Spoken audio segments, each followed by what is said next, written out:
Je ne suis archi pas d'accord. Moi, ça fait 3 ans que je me le coltine. Bon, je me suis peut-être un peu chauffé. Sola a dit j'accuse, moi je dis je m'excuse. On peut être gaucher sur votre podcast ou pas? C'est rajouter une cerise sur un tas de merde, mais ça fait pas un clafoutis. Il a pas sélectionné un quarterback, il a pris un manager de chez Burger King. Il n'a pas de charisme du tout. Bonjour à toutes et à tous et bienvenue dans un nouvel épisode du Front Office. Épisode un peu spécial, vous verrez. On vous prépare une petite surprise pour la fin du rewind de la semaine 16. Semaine un peu spéciale également, semaine de Noël, tout ça, vous connaissez. Donc voilà, on va vous faire un petit cadeau sur cette émission, un petit peu en retard sur les rewinds, mais vous comprendrez pourquoi. Et pour m'accompagner là-dessus, sur ce petit cadeau de Noël en avance, je suis avec Thibaut. Comment vas-tu, Thibaut ? Salut PA, salut tout le monde. Bah, écoute, ça va très bien. Comme tu dis, on est à la veille de Noël, on est à la veille d'ouvrir nos petits cadeaux et on en a un pour nos fidèles auditeurs. Ah, toi, t'es du genre à ouvrir le cadeau le 24 et pas le 25 ? Putain, la chance. Ouais, moi je suis type 24 au soir. Ouais, 25 au matin, faut que je digère le plat et qu'en plus je pense à mes cadeaux. Spoiler, il n'y en aura pas, j'ai pas été suffisamment sage. Ah. La NFL m'offre suffisamment de cadeaux comme ça, j'en ai pas besoin de plus, évidemment. C'est vrai que tu as de très beaux cadeaux en ce moment. Exactement. Et en parlant de cadeaux, on va parler des emplois de la semaine parce que possiblement, je parlerai d'un de mes cadeaux. Mon contact à Washington dit qu'on n'a pas affaire à un élève, mais qu'on a affaire au professeur. Ce type-là est un professionnel. Et pour l'employé de la semaine, je vais partir de mon côté sur un quarterback qui est apparemment en course pour obtenir le trophée du meilleur joueur de la saison, le trophée du MVP. C'est le quarterback du New England Patriots, évidemment, Drake May, qui nous a sorti une performance compliquée en première mi-temps, mais qui a su relever la tête et pour le coup sortir une énorme performance sur la deuxième mi-temps, notamment dans le quatrième quart-temps, donc lors de la victoire 28-24 contre les Ravens sur le terrain de Baltimore. Une interception, un fumble, malgré tout, sur les côtés négatifs de son match. Par contre, 31 sur 44, premier match de sa carrière à plus de 300 yards et il touchote quasiment les 400 parce qu'il finit à 380 yards, 2 touchdowns à la passe et surtout un quatrième quart-temps chirurgical, létal, 12 sur 14, plus de 130 yards, 2 touchdowns du coup, un touchdown et un touchdown à la course, pardon. Il a été le moteur de cette attaque des Patriots qui était très mal embarquée. Il était mené de 11 points au début du quatrième quart-temps. Et malgré ça, ils ont réussi à remporter ce match-là ultra important pour eux et pour leur saison. Parce qu'en cas de défaite, les Bills revenaient à égalité dans la division. Et du coup, passaient même en tête de cette division.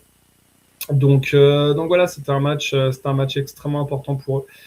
Ils ont su le remporter grâce à leur défense qui a un peu step up en deuxième mi-temps, mais surtout à leur attaque qui, on l'a vu sur les semaines précédentes, ont eu du mal à avancer en deuxième mi-temps. Et là, ils ont mis 18 points justement contre ces Ravens-là.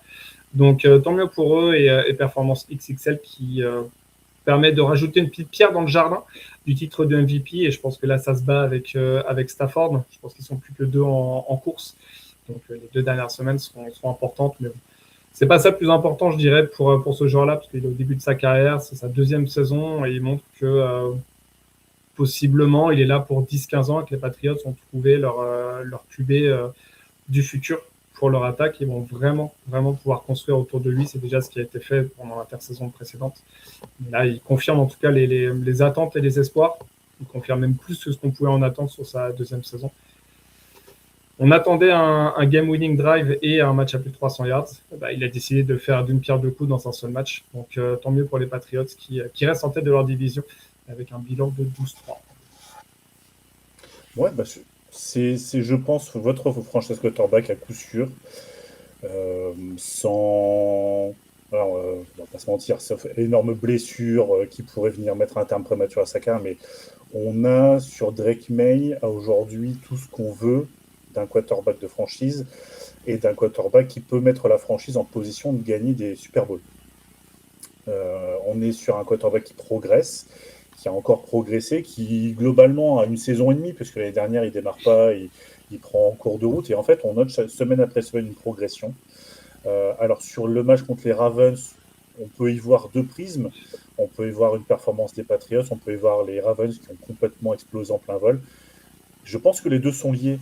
Je pense que les Patriots aujourd'hui sont très bien coachés, ont un effectif qui est très bien équilibré, et à un moment donné, on fait exploser des Ravens qui ne sont plus cette équipe terrifiante et cette équipe très bien construite, très bien coachée.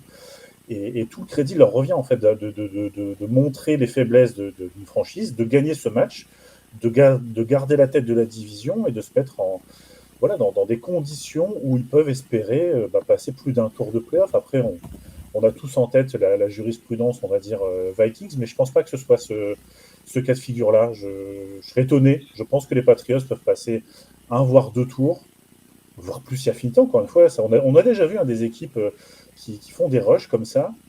Quand tu as le quarterback, quand tu as une attaque qui tourne, quand tu as la défense qui se met au diapason, je pense que tous les espoirs sont permis. Alors, encore une fois, peut-être un peu tôt pour parler directement de favoris Super Bowl, mais pour moi, Drake May, c'est le joueur qui va, comme tu dis, qui va être derrière le centre des Patriots pour les 10-15 ans, qui continuera encore à progresser. Je pense qu'il a encore une belle marge de progression sur plein de choses.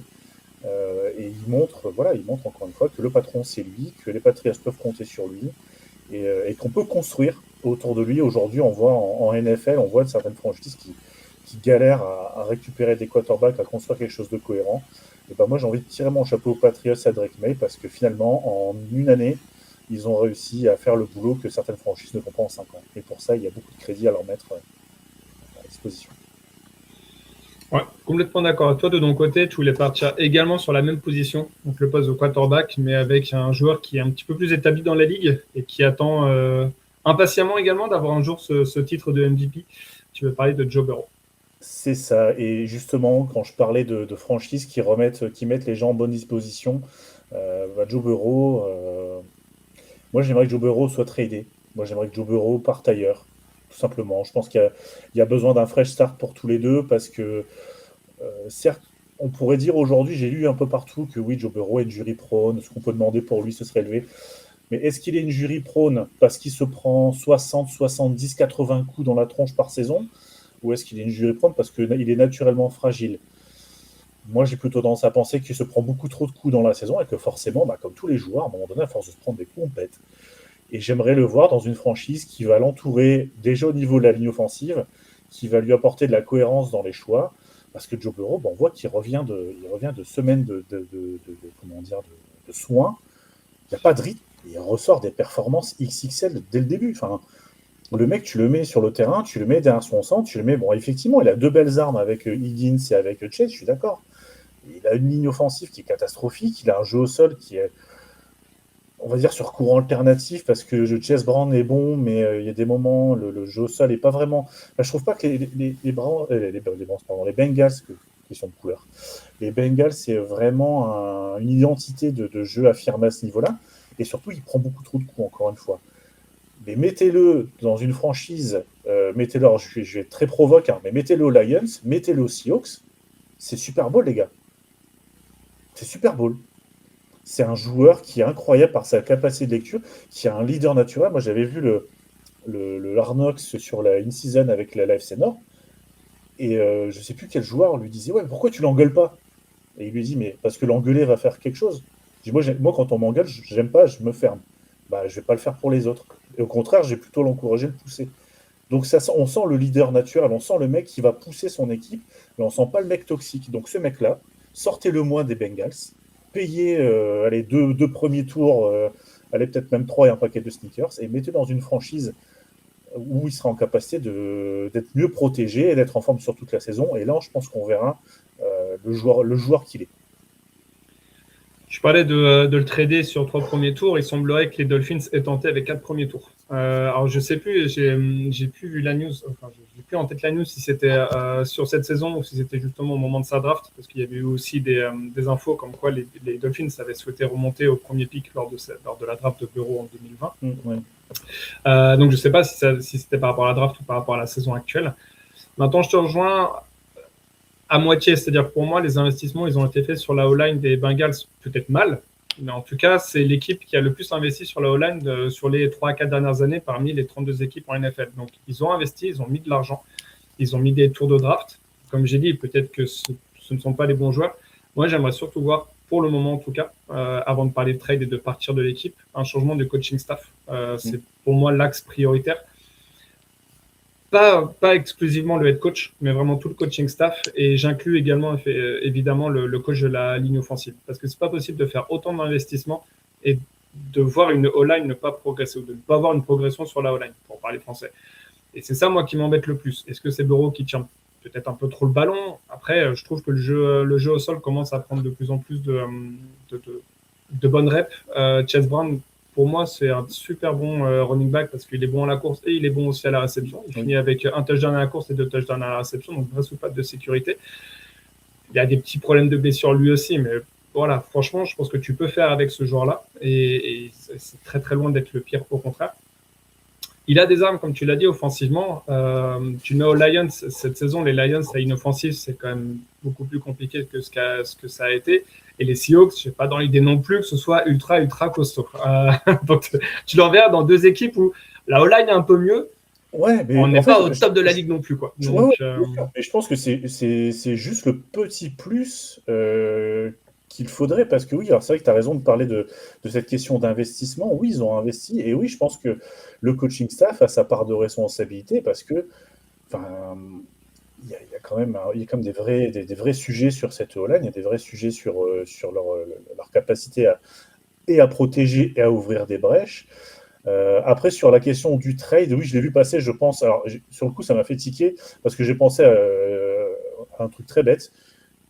Comment il ferait pour le payer, sachant que Burrow a un contrat triple XL et que tu as un cap triple, voire quadruple XL.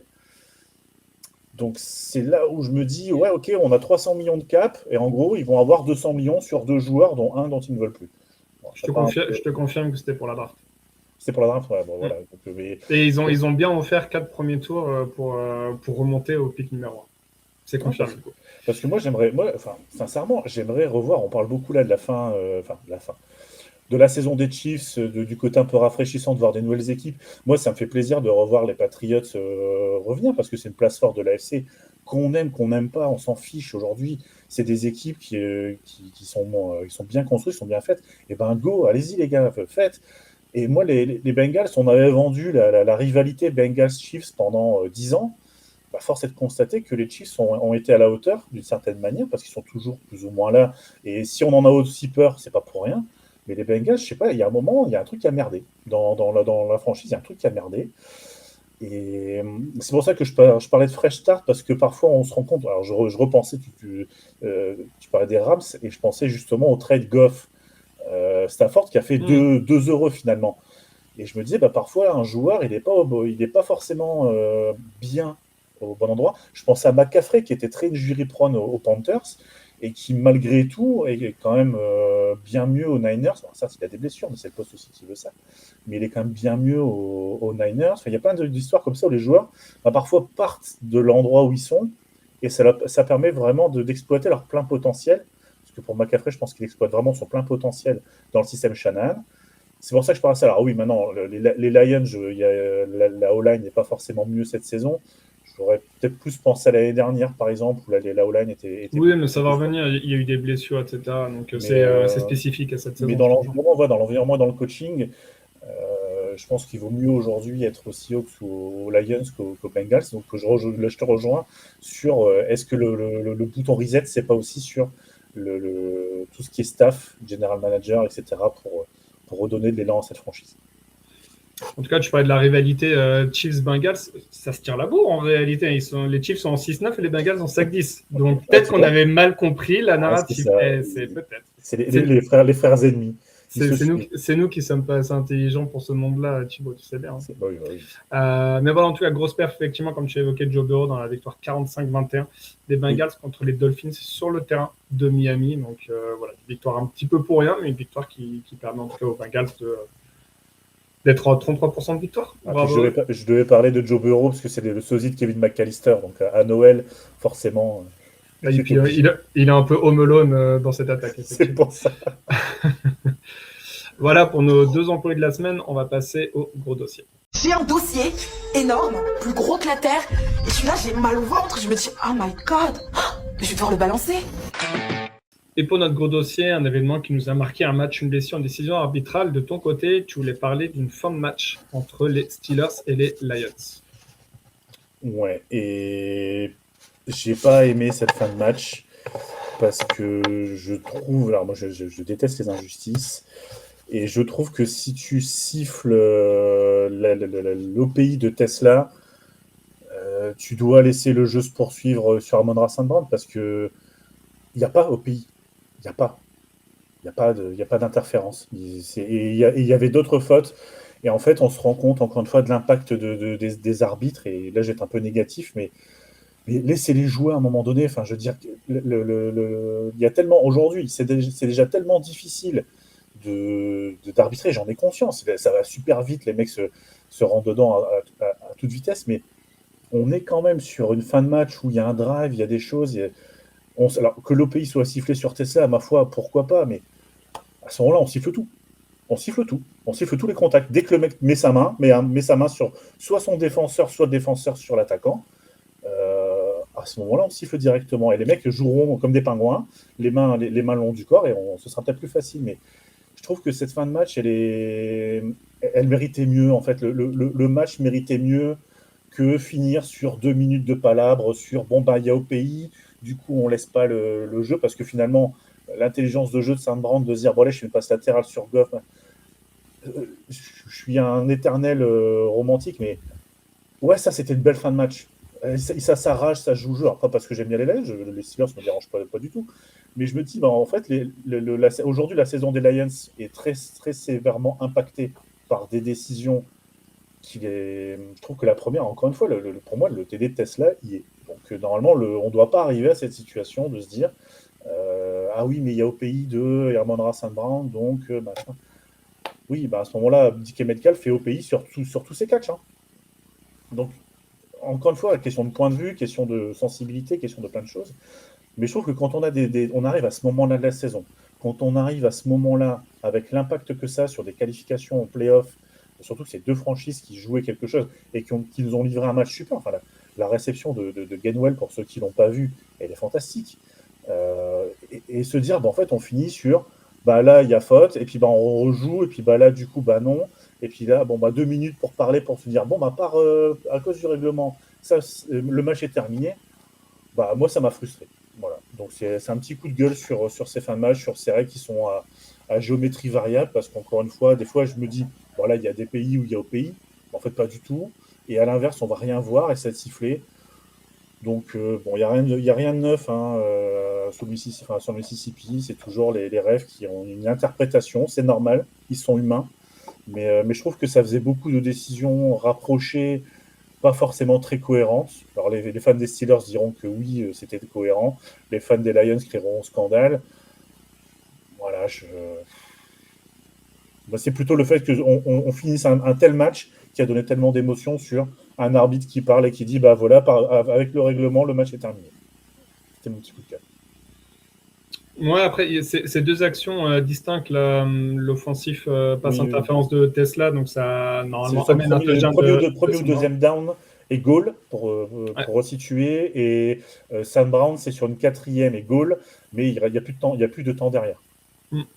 Et je te rejoins en tout cas sur la passe interférence de Tesla, qui pour moi est inexistante, parce que c'est plus le défenseur qui va se confronter à Tesla plus que l'inverse en fait. Tesla il fait son tracé et c'est Kyle Duggar qui fait l'erreur de ne pas contourner son coéquipier.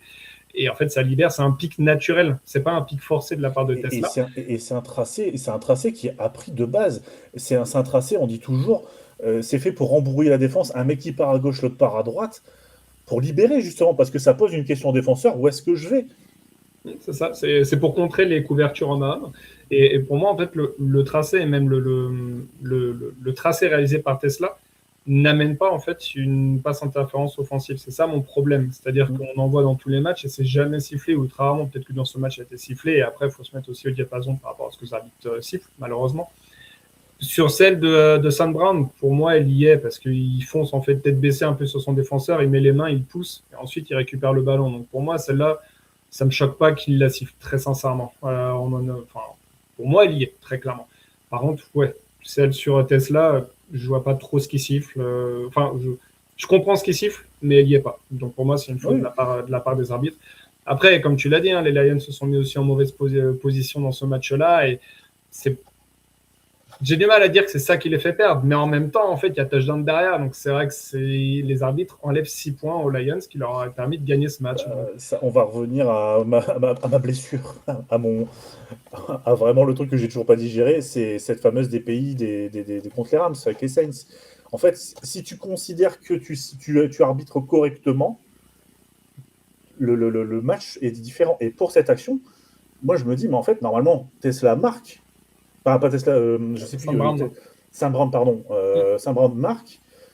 Et du coup, alors oui, je me suis mal exprimé. Oui, l'OPI de Saint-Brown est lié, mais ce que je voulais dire, c'est que Saint-Brown, tu dois lui laisser son touchdown, en fait.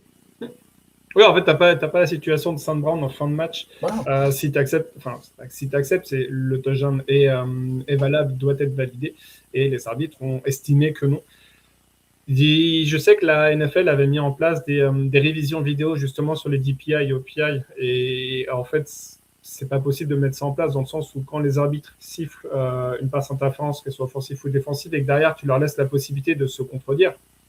À votre avis, qu'est-ce que vont faire les arbitres ? C'est comme la Ligue 1, hein.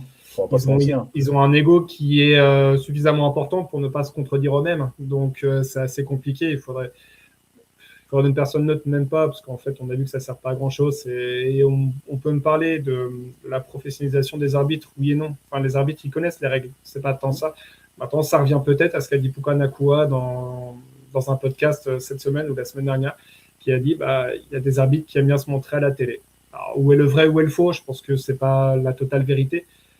Mais quand les joueurs commencent un peu à ouvrir leur tronche là-dessus, tu peux leur mettre des amendes comme tu veux. C'est qu'il y a un réel problème de fond et qu'il y a un vrai problème de compréhension entre les joueurs et les arbitres. Et c'est là où la NFL devrait plus se pencher plutôt que de professionnaliser ou non les arbitres. Mais malheureusement, c'est dans tous les sports, et tu peux reprendre d'autres sports américains, il y a également des problèmes d'arbitrage. C'est un peu dommage qu'en début de saison, on voyait que c'était plutôt cohérent, et tu sens qu'eux aussi commencent à fatiguer, peut-être qu'il y a des trajets, peut-être qu'il y a tout ce qu'on veut, mais là il y a quand même beaucoup de matchs où il y a des décisions arbitrales qui posent question. Ouais, la question de fin de saison, la question effectivement, mais j'ai vu des matchs la semaine dernière et cette semaine, c'est assez chambé. Je pense qu'on a vu les mêmes. Malheureusement, et ça a des conséquences. Ça qui est un petit peu dommage, c'est que on peut me dire que pendant la saison ça s'équilibre, oui et non. Peut-être que ça s'équilibre sur toute une saison. D'une saison sur l'autre, peut-être. Il y a peut-être certaines équipes qui bénéficient de certaines décisions sur une saison qui n'en pas sur l'autre. Mais là, si on prend les Lions, au final, rétrospectivement, on se dirait qu'aujourd'hui, si les Steelers avaient perdu, pas d'impact. Les Ravens sont perdus. Donc finalement, ils conservent la tête de la division. Par contre, les Lions, va vraiment falloir qu'ils cravachent pour se qualifier. Et je trouve qu'encore une fois, sur cette décision, en fait, cette mauvaise décision, par ruissellement, amène à une frustration qui est somme toute légitime, parce que finalement, le match, il y a l'OPI de Tesla, elle est sifflée, mais alors, ce que je veux dire, parce que je me suis un peu emballé, question d'émotion, mais derrière, il y a le touchdown de Saint-Brown qui est validé. Bon, c'est quitte pour une grosse frayeur, mais finalement, la mort, elle est sauve. Il y a une OPI discutable sifflée, mais finalement, les Lions gardent quand même le gain du match. Ok, très bien. Sauf que là, on se retrouve dans une situation où on va retenir quoi ? Qu'il y a une première faute qui n'a pas été sifflée, qui a été mal sifflée, plutôt, c'est une situation qui est mal arbitrée. Et après, les arbitres vont dire oui, on s'excuse, on a revu, on n'aurait pas dû siffler ça, oui, mais le mal est fait. Aujourd'hui, le match est perdu. Aujourd'hui, on est dans des situations d'équipes qui cherchent à se qualifier avec des. Encore une fois, on est dans une saison où on se rend compte que c'est très compliqué pour se qualifier parce qu'il y a des bilans énormes dans tous les sens et que oui, une défaite coûte très cher. Exactement. Moi, je vais être un peu plus positif sur cette semaine. Il y a deux actions qui m'ont beaucoup marqué, qui m'ont beaucoup fait rire surtout. C'est la conversion à 2 points des Seahawks dans le match contre les Rams qui a, elle, eu son importance et qui est complètement valide puisque derrière, les Seahawks ont remporté en overtime ce match pour la division quasiment 38-37. On a parlé de matchs qui nous ont plu, notamment entre les Steelers et les Lions. Celui-là, pour commencer la semaine, il était quand même ultra intéressant. Ça faisait très longtemps qu'on n'avait pas eu un match du jeudi soir aussi passionnant. Et du coup, pour l'action, donc c'est une conversion à 2 points où Darnold lance le ballon en latéral. Ça touche le casque du défenseur des des Rams. Ça va dans la end zone, c'est récupéré par Charbonnet. Et après révision, les arbitres disent bah oui, il y a touchdown. Il y a touchdown parce que Darnold, quand il a fait sa passe latérale, il l'a lancé vers l'arrière. Et la règle, le règlement stipule que effectivement une passe vers l'arrière, même si elle tombe sur le sol, c'est pas une passe incomplète, c'est un fumble. Et donc, du coup, comme la passe allait vers l'arrière et que ça a été touché, ça reste toujours le ballon reste vivant, comme on dit. Et Charbonnet a juste eu la présence d'esprit d'aller récupérer le ballon au cas où. Et du coup, ça a confirmé la conversion à 2 points. Donc, plutôt marrant et surtout ultra important pour les Seahawks, comme j'ai dit, qui ont pu revenir dans ce match-là et aller en overtime. Une belle victoire de leur côté, qui prennent la tête de la division en 12-3 et mettent les Rams en 11-4. Et même de mémoire, je regarde le classement maintenant, je crois qu'ils sont 3e de la division, puisqu'il y a eu un match cette nuit entre les 49ers et les Colts. On en profite d'enregistrer ça le mardi pour pouvoir faire un débrief de tous les matchs de la semaine. Et de la même manière, il y a eu une action qui m'a beaucoup fait rire, c'est Brock Purdy, le quarterback du coup des 49ers, qui au moment de lancer le ballon se fait toucher par Layatou Latou. Il y a donc un fumble. Le ballon n'a même pas le temps de toucher le sol, que c'est récupéré par le tight end des 49ers, c'est Luke Farrell qui le récupère et qui fait une course de 3-4 yards. Donc au lieu d'avoir une possible perte de terrain, voire même une perte de ballon, et ben, c'est le tight end des Niners qui le récupère et qui gagne du terrain pour les Niners, qui derrière, je crois que ça emmène au moins des points, si c'est pas 3 points, c'est 6.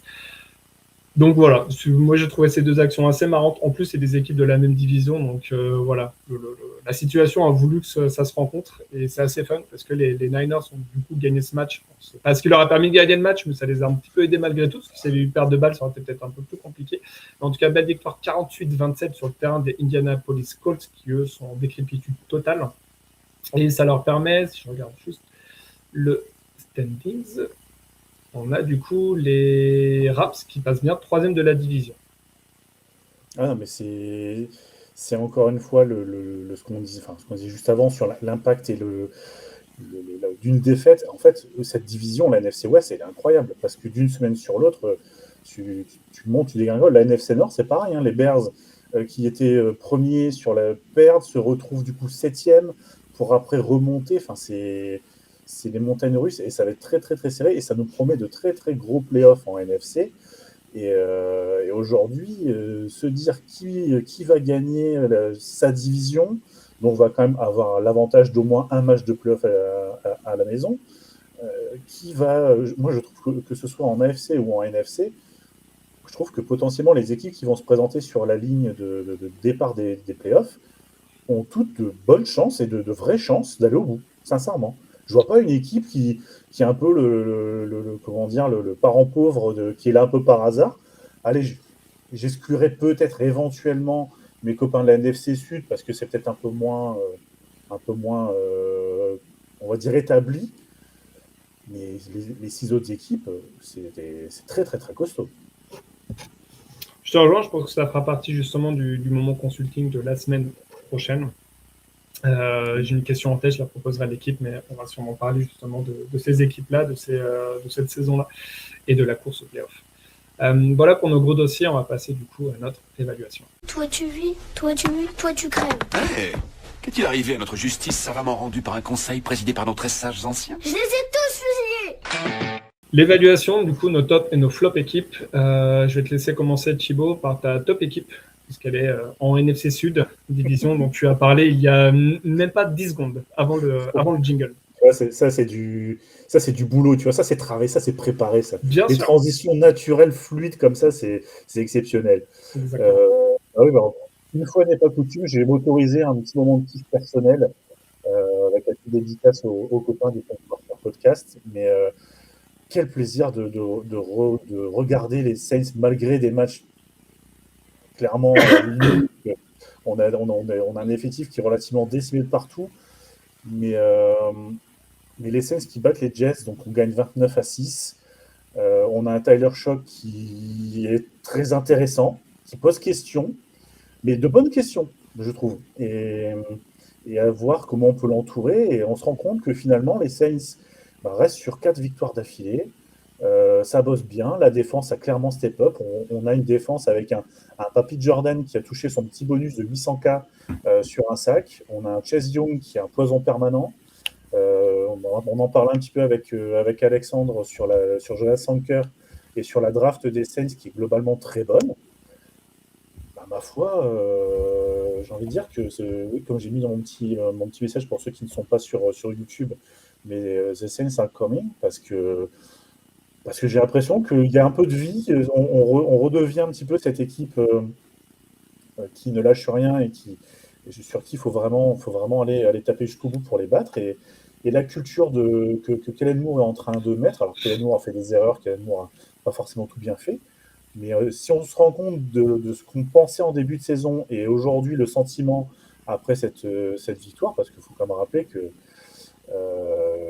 Tyler Shock, et moi le premier, on n'y croyait absolument pas, que le début de saison avec Rattler, c'était un supplice, qu'on se voyait à la course pour le premier pick, et on se retrouve là à être, allez, on sera top 8, top 10 de draft, mais avec, je pense, un quarterback qui mérite d'être revu sur une deuxième saison, sans s'emballer, mais qui mérite d'être revu, avec d'autres armes, avec un Olave qui est en train de faire de très bonnes choses, un Devon Vele qui, quand il reviendra de blessure, apportera quand même son corps d'une certaine manière, parce que c'est un big body, donc un peu la Michael Thomas, donc ça fait revenir de bons souvenirs avec une défense qui est jeune, on a un effectif qui est très jeune.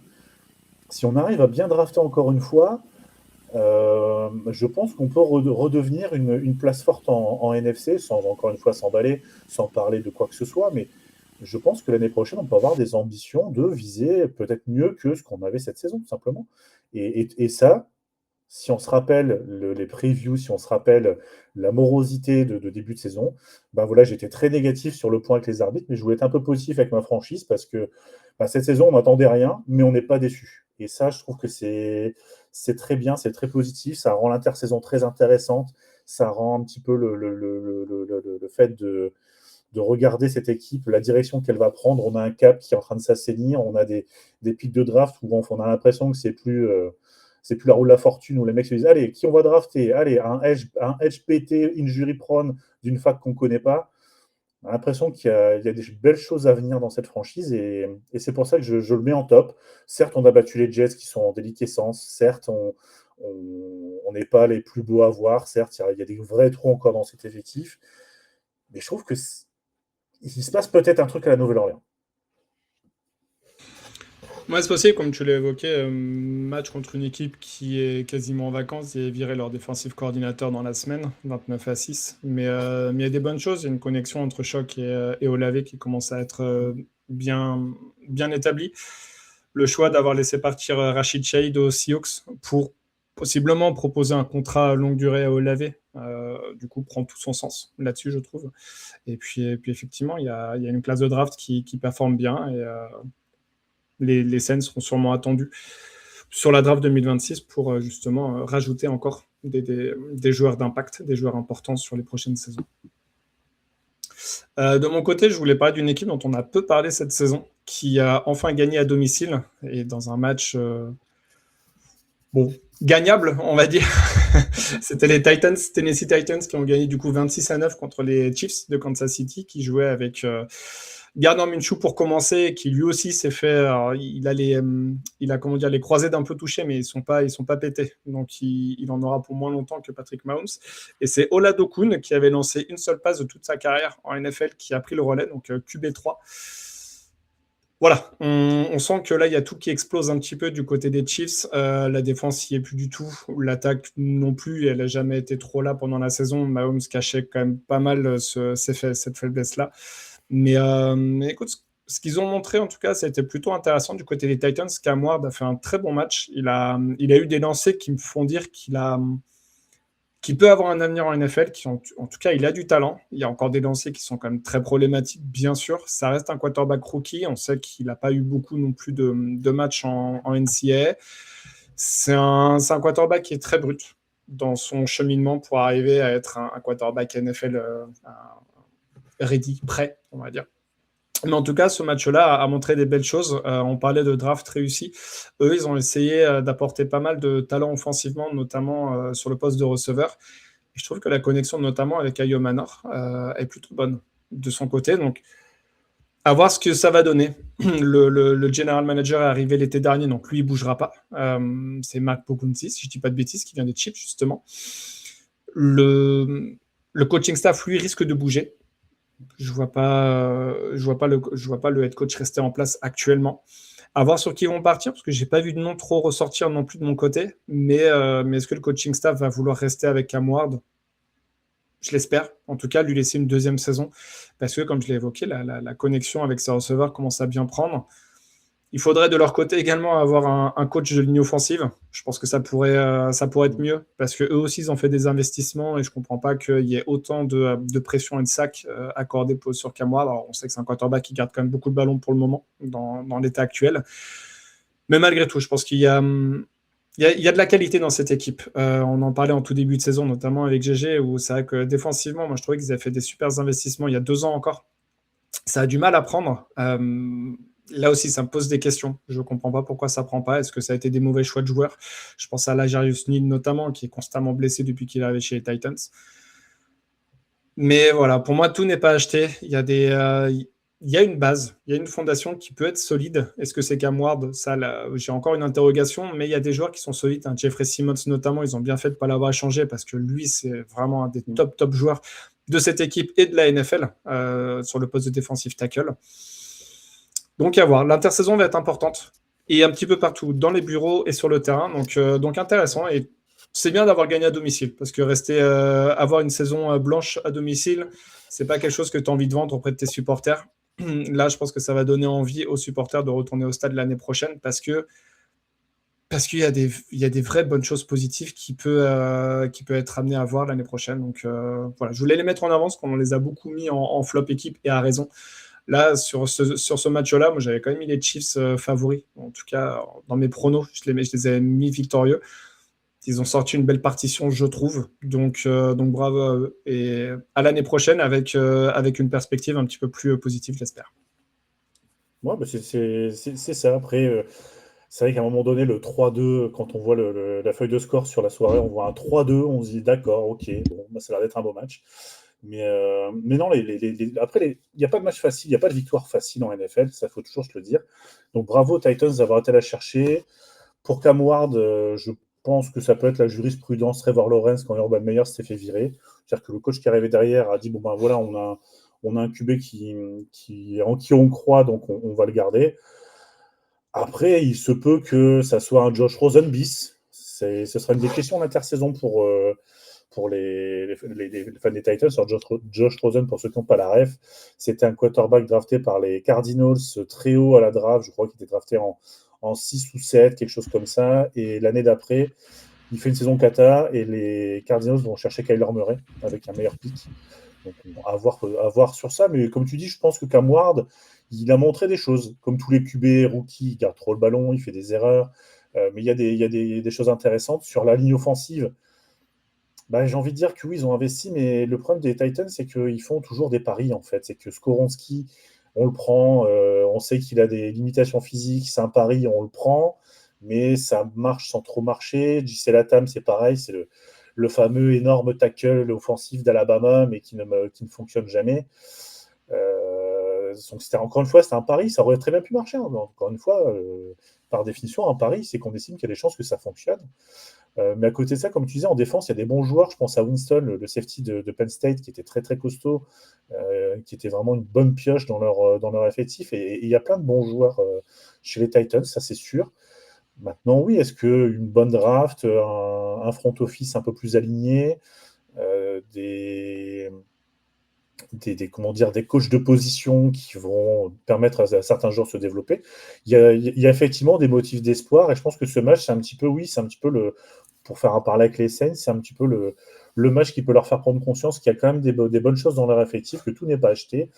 La saison est difficile, c'était attendu, malgré tout, malgré notre tech de notre GG national, c'était attendu d'être une saison difficile, mais il y a l'espoir. Je suis d'accord avec toi, il y a l'espoir, il y a des bonnes choses. Cam Ward, moi, je lui laisserais sa chance une deuxième saison, voire même une troisième. Si au bout de 3 saisons, tu étais toujours top 5 de la draft, eh ben, tu iras chercher quelqu'un d'autre. Mais il ne faut pas non plus tomber dans cette mode de je prends, je jette. Ouais, exactement. Et puis, de toute façon, aller au minimum jusqu'au bout de son contrat rookie, que ce soit 4 ans ou 5 ans s'il lève l'option.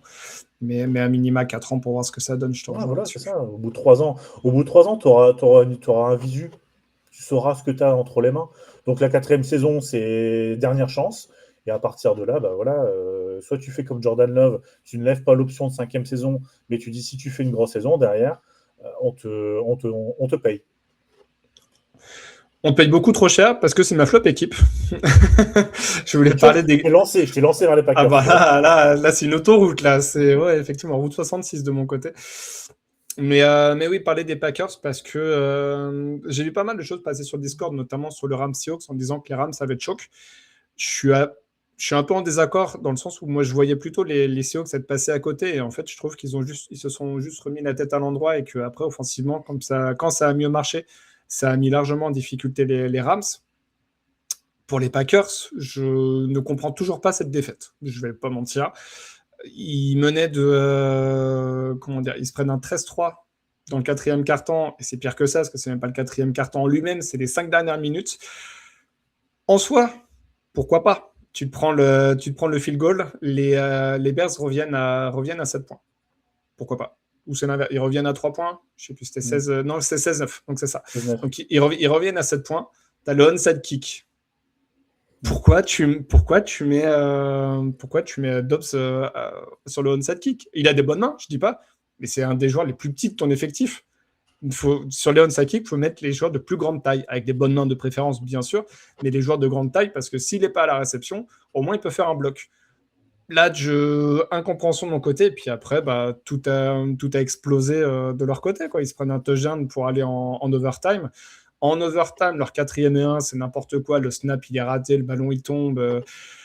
Les Bears reprennent la position du ballon, et derrière, Caleb Williams, il sort sûrement la plus belle passe de sa jeune carrière en overtime pour mettre le touchdown. Donc bravo aux Bears d'y avoir toujours cru. Il y a quand même beaucoup de matchs où ils passent pas très loin de perdre, et pourtant ils le gagnent, parce qu'ils sont actuellement en 11-4 et leader de la division, là où les Packers sont en 9-5-1. Donc ça va être quand même extrêmement compliqué d'aller récupérer cette division. J'ai pas été ultra fan, je sais pas si c'est du volontaire, du targeting ou pas, mais la sortie sur blessure de Jordan Love sur un casque contre casque, alors vraiment en frontal en plus, c'est-à-dire que le défenseur il peut pas dire qu'il rate son plaquage ou qu'il l'avait pas vu, parce que là il y va vraiment peut-être la première. Est-ce que c'est volontaire ou pas? Je vais estimer que non, parce que j'essaye de rester positif, mais c'est assez moche, bien sûr. Malik Willis, ça n'a pas fait un mauvais match, bien au contraire, un 9/11, un touchdown de 121 yards. Ça n'a clairement pas aidé, par contre, cette attaque des Packers. Ça, là-dessus, on est bien d'accord.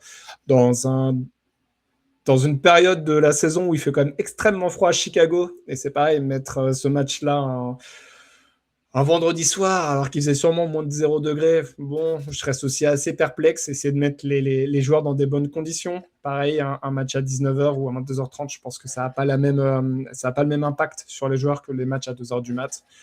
Ça, c'est mon biais tout à fait personnel. Mais en tout cas, voilà, on a eu un match très serré, très cadenassé. Et derrière, les Bears ont réussi à sortir un super 4e quart-temps, malgré tout. Et puis un overtime où ils ont su prendre leur chance. Donc bravo à eux, parce que tête de la division, vu le reste de calendrier, ça peut être difficile, mais peut-être qu'ils vont réussir à la garder, et ça serait l'une des plus belles surprises, je pense, de la saison. Maintenant, ce match-là, pour moi, c'est plus un choc énorme des Packers. Je ne sais pas ce qu'on veut dire qu'on est habitué. En tout cas, il y a une certaine redondance depuis plusieurs saisons de leur côté. Un peu dommage, je trouve, parce qu'ils avaient vraiment le match entre leurs mains. C'est ça. Alors oui, pour le contact, oui, non, mais après, on va pas se mentir. On espère qu'il n'a pas fait exprès, mais comme tu dis, il n'y a pas beaucoup d'éléments qui peuvent aller dans ce sens-là, mais on va partir du principe que les joueurs ne veulent pas se blesser entre eux. Pour les Bears, c'est ces fameuses équipes from last to first qui finissent 4e de leur division sur une saison, et l'année d'après sont premières. L'arrivée de Ben Johnson, je pense qu'aujourd'hui, les Lions doivent vraiment le regretter, parce qu'il a vraiment su insuffler une belle énergie malgré tout dans les Bears.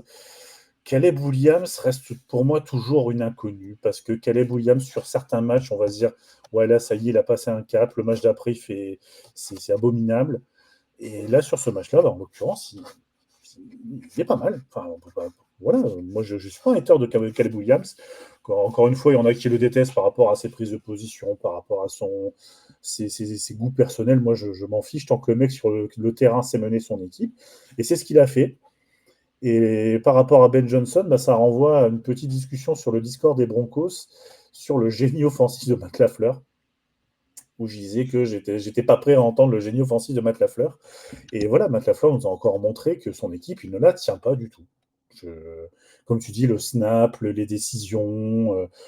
C'est vrai que sur l'onside kick, sur l'onside kick, de toute façon, on voit toujours arriver qui les tight ends, les fullbacks, les receveurs gros gabarits. Tu mets pas un mini pouce, quoi. Tout le respect que j'ai pour Dobbs, il a d'autres qualités, mais il n'a pas celle-là.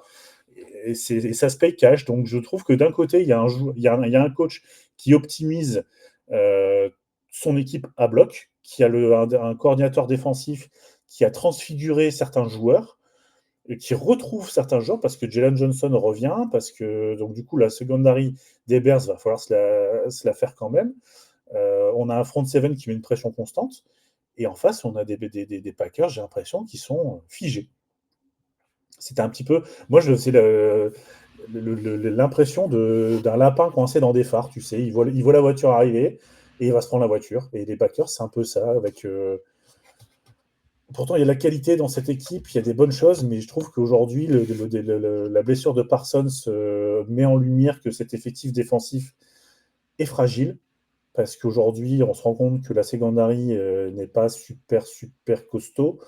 Au niveau des linebackers, Jaren Cooper, oui, mais Quay Walker, c'est un bourrin, donc il n'y a pas vraiment d'intelligence de jeu sur une capacité vraiment comme Jaren Cooper. Enfin, je trouve que le comparatif des deux joueurs fait vraiment mal. Et les Packers, aujourd'hui, où est-ce que ça va? Je ne sais pas, comme tu dis. Pour moi, la division, ils n'iront pas la rechercher parce que ils sont trop loin. Alors certes, les Bears vont jouer aux Niners, mais à côté de ça, Green Bay joue les Ravens dans un match d'équipe décevante. Je sais pas. Après, sur la dernière week, je sais pas qui joue, mais le Lions, Bears. C'est Vikings. Ravens et Vikings pour les 2 derniers matchs. Ouais, et Vikings, ouais, donc... c'est prenable, mais en même temps, il y a tellement de blessures dans cet effectif que ça me paraît quand même extrêmement compliqué. Maintenant, on l'a vu, c'était le premier match sans Micah Parsons, en tout cas vraiment 60 minutes sans Micah Parsons, et défensivement, ils ont su tenir pendant 3 quarts. Donc c'est... Les coachs ont réussi à trouver des choses. Par contre, quand ça a commencé à vraiment perdre le fil, les coachs n'ont pas réussi à remobiliser leur effectif, que ce soit les squads offensives ou défensives. Donc ça me pose peut-être un petit peu plus de questions que les blessures qui, avec les entraînements, tu peux réussir, malheureusement en tout cas, mais à trouver des solutions. C'est le propre des entraînements, mais voilà, en match, effectivement, ça me pose un petit peu plus de questions puis c'est le propre des playmakers. Tu as perdu ton playmaker, donc comme tu dis, sur les 3 quarts temps, 3 quarts, le reste du temps, est-ce que c'est pas là où ton playmaker fait le boulot et finit le boulot? Après, à voir, peut-être que encore une fois, il y a des solutions qui vont être trouvées, mais j'ai plus confiance en les Bears pour garder leur position de leader de division et potentiellement de conférence qu'une remontada des Packers. Voilà, c'est plus le sentiment et la dynamique des équipes. Aujourd'hui, au sortir de ce match, j'ai plus l'impression que les Bears vont aller au bout de leur idée et les Packers vont... Bomb shit. Ouais, potentiellement. Oui. S'il y avait une pièce à mettre, je mettrais là-dessus. En parlant d'équipes qui font pchit, qui ont eu un petit rebond, mais depuis, c'est quand même assez compliqué. Toi, tu veux nous parler des Cowboys de Dallas? Oui, les Dallas Cowboys, America's Team, mais qui ne fait plus rêver, je sais pas, je trouve que cette équipe, il y a des vraies questions encore une fois. Et comme tu dis, on a pensé que finalement l'apport des trades faisait que ça avait redynamisé l'équipe. Mais non, alors après, il y a des blessés sur la ligne offensive, il y a des choses, encore l'effectif n'est pas vraiment encore complet défensivement parlant, il manque encore un petit peu de pass rush. Mais je trouve que c'est une équipe qui tous les ans nous envoie du rêve, nous vend du rêve, toujours cette fameuse roue, vous savez, où c'est début de saison, l'équipe fait un gros début de saison, cette année c'est notre année, ça gagne 4 matchs d'affilée, ça y est, c'est pour nous, puis après ça perd un match, des joueurs blessés. la saison est foutue, et puis bah, voilà, ça continue, et j'ai l'impression que les Cowboys sont devenus cette équipe dont on parle souvent, le mid-range, c'est-à-dire ces équipes qui finalement, la draft, sont toujours trop bonnes pour avoir des hauts pics de draft, mais pas assez bonnes pour vraiment pouvoir jouer quelque chose. Et je trouve que la gestion de Jerry Jones, elle n'aide pas parce que, oui, ok, il va trader pour Quinnen Williams, oui, ok, bon, avec Kenny Clark à l'intérieur. En fait, on a l'impression qu'ils ont réglé un problème, mais en se dépluant ailleurs parce que, oui, l'intérieur de la ligne est plus costaud aujourd'hui, mais le pass rush, c'est quand même difficile. Il n'y a personne en linebacker, personne de vraiment costaud. C'est au niveau des cornerbacks, Darren Bland et Trevon Diggs, ils sont jamais en forme les deux en même temps. Pour la défense, voilà, le conseil est compliqué. En attaque, la ligne offensive, il y a des investissements qui sont là, mais les joueurs ont du mal à rester en bonne santé. L'attaque performe, parce que Dak Prescott fait de bons matchs, parce qu'il y a du matériel. Pickens l'aime peut-être le meilleur duo de receveurs de la ligue, mais à certains points et postes clés, il manque des choses pour moi importantes qui font que dans certains matchs, ils ne passent pas ce fameux cap. Tu parlais tout à l'heure de passer des caps. On parlait des Patriots, ils ont passé des caps. Et j'ai l'impression que les Cowboys sont toujours bloqués, ont cette espèce de plafond de verre au-dessus d'eux. Que j'ai l'impression que Jerry Jones met un couvercle dessus et empêche cette équipe d'avoir une direction claire. En fait, c'est l'équipe qui est ni en rebuild, ni en build. En fait, ils sont toujours entre deux. Et je trouve que pour une franchise comme les Cowboys, moi, j'aimerais les revoir quand on parlait de nouvelles équipes en play-off, de retrouver des Patriots redoutables en AFC. Je trouve que ça fait trop longtemps que les Cowboys n'ont pas eu le droit à leur part de bonheur et n'ont pas eu droit à un vrai rush. Tu parlais d'équipes assez régulières à la draft qui est pas assez haute pour pouvoir avoir un joueur d'impact et pas assez bas pour être en play-off. Ils sont proches de la pick 13 de la prochaine draft. L'année dernière, ils étaient pick 12. Ça me fait beaucoup penser aux Falcons qui étaient pendant 3 ou 4 années pick 8 de la draft. Dallas, j'ai l'impression que c'est un peu leur niveau, malheureusement, depuis 2 saisons en tout cas. Ils restent sur 3 défaites consécutives. Tu l'as dit, offensivement, il y a du matos et en même temps, ils en mettent que 17, et je vais mettre des gros guillemets, mais que 17 contre les Chargers, et surtout, ils en mettent 0 en deuxième mi-temps.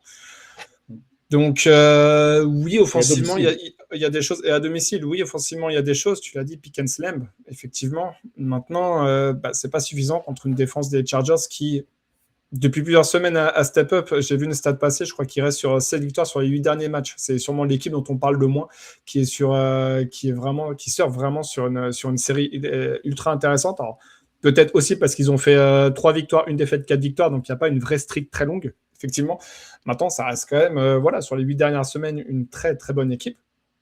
C'est très Chargers, c'est comme ça un peu underdog, un peu, on n'en parle pas trop. J'écoutais,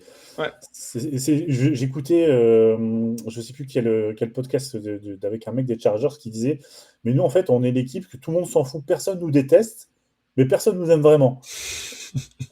Et je trouvais les Chargers, je trouvais l'expression folle de se dire, en fait, c'est vrai, les Chargers, ils gagnent, ça dérange personne, puis ils perdent, c'est le même effet. Enfin, c'est dingue, en fait. Ils sont pas clivants du tout, les Chargers.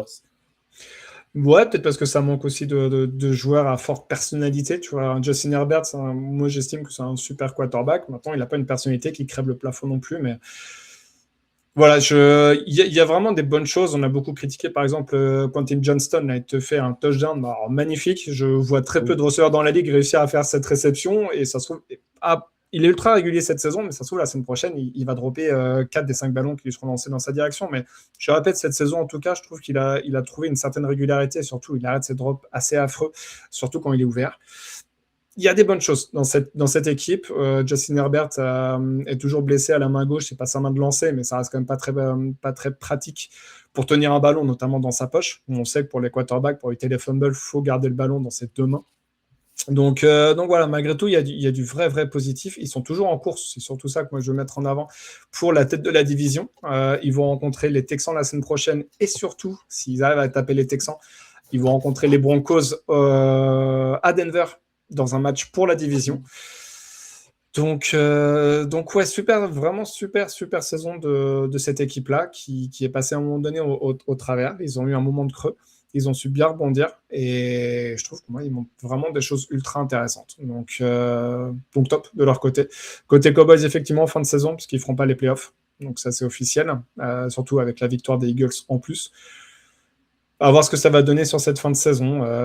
Ils ont toujours un premier pick de draft parce qu'ils ont envoyé celui des Packers aux Jets pour attirer Quinnen Williams. Donc ils ne se sont pas déplumés non plus. Ils ont 2 matchs de la division, mais quand même assez abordables à venir, même si c'est 2 déplacements, parce que ça sera à Washington et à New York. Donc à voir, peut-être que ça va les faire aussi un petit peu monter à la prochaine draft, comme tu l'évoquais, de ne pas avoir un joueur élite. Mais bon, aucune équipe ne tank. Donc ils vont sûrement avoir un pic entre le pic 12 et le pic 16 ou 17. À eux de faire le bon choix avec leur premier choix de la prochaine draft. Mais ça va être intéressant à checker pendant l'intersaison, puisqu'ils n'ont pas beaucoup de cap space. Ils ont un Pickens qui va être free agent. Tu l'as évoqué, il fait une super saison cette année. Donc, il va y avoir encore des questions et des interrogations à régler de leur côté pendant l'intersaison. Donc voilà, mais hâte de voir ce qu'ils vont faire pendant justement l'intersaison. Est-ce qu'ils vont réussir à reprogresser? Comme tu l'as dit, ils ne sont pas en reconstruction, ils sont en semi-reconstruction. Je pense que Jerry Jones, il n'a pas envie d'entendre parler de ce terme de reconstruction. À voir si ça a fonctionné. Il y a des équipes qui ont réussi, mais ce n'est pas donné à tout le monde. Ouais, mais c'est ça, c'est qu'à un moment donné, bon, tu es 15-16, qu'est-ce que tu vas chercher en 15-16? Ça va dépendre aussi de ce que les autres prendront. En fait, tu es très dépendant de ce que les autres vont faire. Si c'est comme il y a 2 ans où c'était une draft au début, hyper offensive, tout le monde s'est jeté sur les receveurs, les tackles, les QB, et finalement, les meilleurs joueurs défensifs sont arrivés sur ces positions un peu mid, et là, les équipes se sont régalées pour récupérer des bons pass rushers à moindre coût. Est-ce que, au contraire, je sais pas, après, il y a quand même des trous dans cette équipe. Pour Pickens, je pense que ça va se finir en Dak Prescott restructure son contrat, CeeDee Lamb restructure son contrat, et puis ils vont lui faire de la place. Je pense que ça va se gérer comme ça. Mais ouais, j'aimerais qu'il y ait un peu plus de direction claire, parce que tu te débarrasses d'un Parsons que tu veux pas payer, ou tu payes pas au bon moment. Enfin, si on fait un parallèle avec les Eagles, que tu parles des Eagles, les Eagles font l'exploit en 20 ans de gagner back-to-back la division. Ça, faut le noter. Mais les Eagles, en fait, ils ont une façon de gérer qui est de ne pas attendre la dernière limite pour re-signer leurs joueurs. Ils s'évitent des problèmes, des dramas. Ils ont re-signé, c'était A.J. Brown et Devonta Smith, avant une envolée des contrats sur les receveurs. Ils ont re-signé leur linebacker avant les deadlines. En fait, ils signent leurs joueurs au bon moment, je trouve, quand ils performent, quand tout le monde est bien, quand tout le monde est disposé à bien négocier. Ils disent au mec, on te paye ce prix-là parce qu'on pense qu'à la position, c'est le juste prix qu'on peut payer. Toi, tu restes dans une équipe compétitive. Voilà. Et à côté, les Cowboys, c'est limite, la deadline, c'est le 31. Allez, commençons la négociation le 28. Oui, du coup, c'est-à-dire que tout le monde est en tension. Les joueurs veulent aussi savoir où ils vont jouer. Et je trouve pas que ce soit une bonne manière de gérer les renégos, de gérer une franchise, parce que tu te mets dans la difficulté tout seul. Exactement. Donc, Jerry, tu as encore du boulot. N'hésite pas. Jerry, si jamais je suis là. Hein. Si tu as besoin d'un GM, je suis là. Le GM, c'est lui et son fils. Donc, lui. Ouais, c'est toute la famille. Hein. Voilà pour nos évaluations, on va passer au 2-minute warning.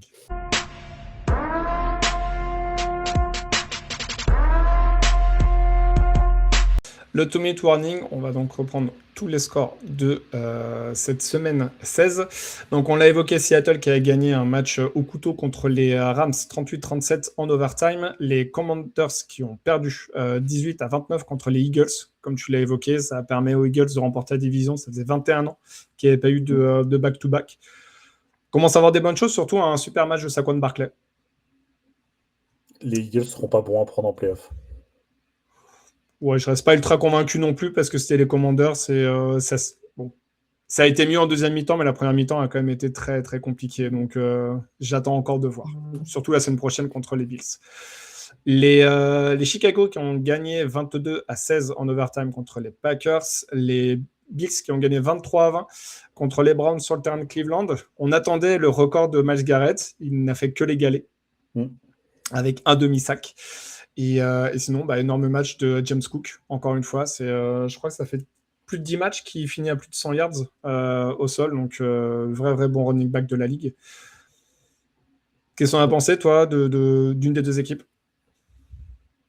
Bah, les Bills sont portés par James Cook. Et je pense que tous les managers de fantasy qui l'ont doivent l'adorer, ont peut-être déjà commandé son maillot. Après, voilà, les Bills, ça reste une équipe appliquée qui a gagné sans forcer.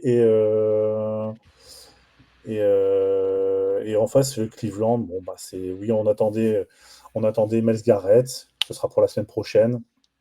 Et puis ça sera très bien parce que s'il le fait la semaine prochaine, on dira que c'est en 17 weeks, donc il a égalé sur la même borne temporelle. Donc, je crois que c'était 16. Pas pour TJ Watt en tout cas, mais pour l'autre dont j'ai oublié le nom. Stran, je crois que c'était en 16, j'avais regardé avec Alex la dernière fois. Et tant pis, c'est pas grave, hein. Nous on est là pour les records, on n'est pas là pour la proratisation.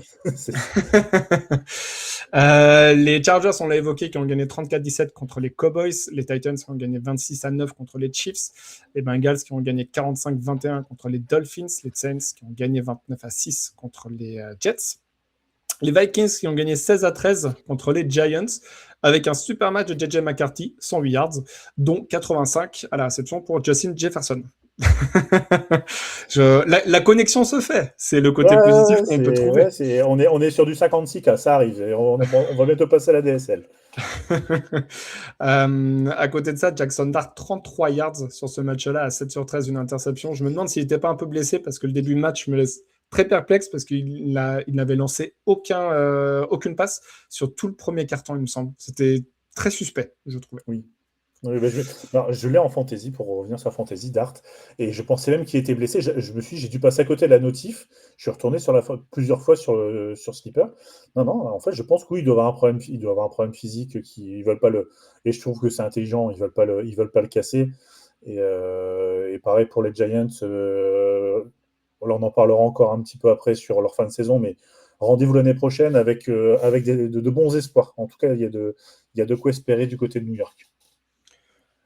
On verra le retour des blessures, parce que c'est jamais anodin de revenir de ce type de blessure. Les Panthers qui ont gagné 23-20 contre les Buccaneers dans un match ultra important pour la division, parce que ça permet aux Panthers de prendre la tête seuls en étant positif, en étant en 8-7, et les Buccaneers, ça a passé en 7-8. Il restera un dernier match, une dernière confrontation entre ces deux équipes en dernière semaine, en week 18, donc on aura le temps d'en parler. Mais match un peu étrange, on avait l'impression que les Buccaneers avaient la main sur ce match, et comme beaucoup d'autres matchs depuis ces dernières semaines, ils ont un peu lâché et les Panthers en ont bien profité. Oui, des Panthers très opportunistes, appliqués, et, à défaut d'être géniaux, mais qui gagnent. Et en fait, c'est tout ce qu'ils ont besoin aujourd'hui, c'est de gagner. Les Buccaneers, je pense qu'il y a des questions aussi à se poser sur le coaching, sur les appels de jeu, les choix. Enfin, il y a même dans la construction, Dougie en rigolait en disant oui, mais on a 5 receveurs élites. Oui, tu as 5 receveurs élites, mais tu as des postes qui sont clairement pas considérés, et ça se voit notamment sur le pass rush.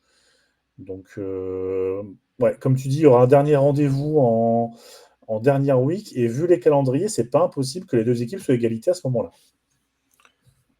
Vu le calendrier, oui. Vu l'état de forme de ces deux équipes, j'ai un petit peu plus de doutes. On verra la semaine prochaine.